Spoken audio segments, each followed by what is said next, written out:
Monsieur, mesdames, bonsoir. Voyons le bulletin d'info pour ce soir, le 25 avril 2025.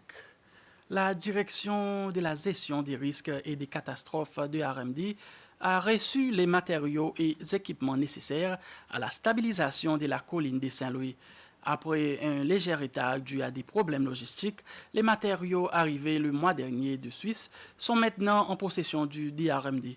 Un total de 37 tonnes d'équipements et des matériaux spécialisés seront utilisés pour ce projet vital de la stabilisation des sols.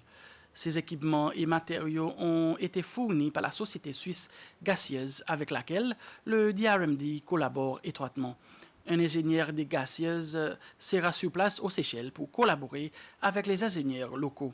Il fournira des conseils pratiques sur l'utilisation des technologies avancées nécessaires à la stabilisation réussie de la colline de Saint-Louis. La plateforme des sociétés civiles CEPS a lancé une formation destinée à ses membres engagés dans la protection de l'environnement. Ce programme est financé par le Critical Ecosystem Partnership Fund à travers CECAT et vise à renforcer les compétences locales en matière de développement et de gestion des projets liés à la conservation des écosystèmes.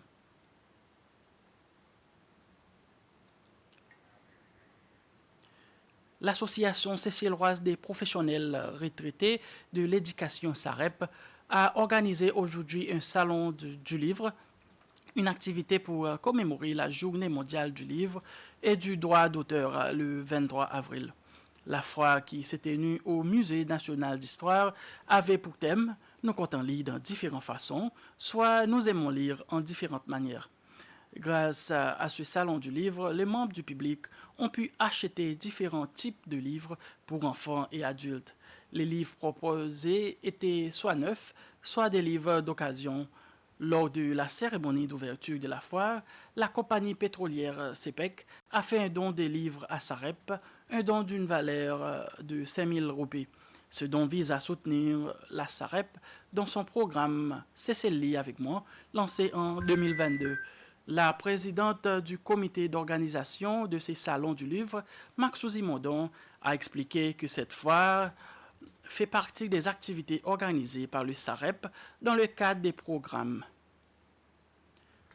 Les citoyens séchellois inscrits sur les listes électorales aux Seychelles et résidant à l'étranger sont invités à participer à un exercice mondial de recensement des électeurs. C'est la commission électorale qui organise cet exercice. Ces électeurs enverront leurs données à l'adresse email contactdesk@ics.sc. Il s'agit de leur nom complet, tel qu'il figure sur leur carte d'identité, de leur numéro d'identité et de sa date d'expiration, de leur date de naissance, de la zone électorale dans laquelle ils sont inscrits aux Seychelles et de leur pays de résidence. L'exercice vise à recueillir les informations nécessaires pour évaluer la faisabilité et l'opportunité de la mise en place des bureaux de vote spéciaux à l'étranger pour les élections de 2025. Cet exercice se terminera le dimanche 11 mai. La commission électorale tient à rassurer tous les citoyens qu'elle traitera toutes les informations recueillies de manière confidentielle.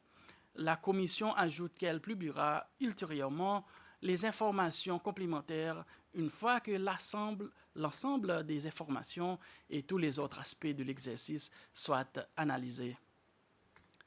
La présidence de la République a annoncé que le président Wavel Ramkalawan se rendra à Rome, au Vatican, pour assister aux funérailles du pape François. Le président sera accompagné par la première dame, Linda Ramkalawan, ainsi que du ministre des Affaires étrangères, Sylvestre Radegonde.